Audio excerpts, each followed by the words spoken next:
dito po yung papunta sa ating kambingan, no?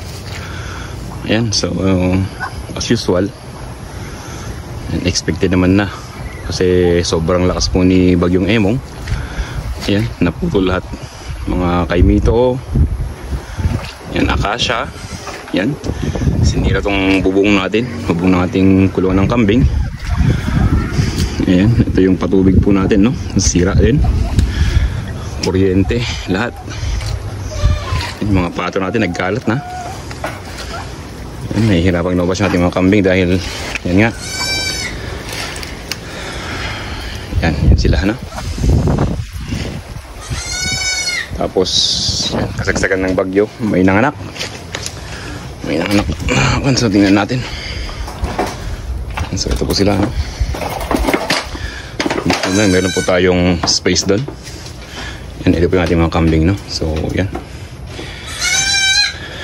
itong kulungan po sira na. Yan, butas-butas na po yung mga bubong. Yan, ating mga Madre de Agua. Yan, sira, mulberries. Yan. So, ito po yung ating may nanganak ng dalawang inahin, no? Yung bulog nga pala namin, si Gringo, no? Yan. Yan, yung mga yero po. Butas. So, yan. Yung anak po. Tag-isa po sila.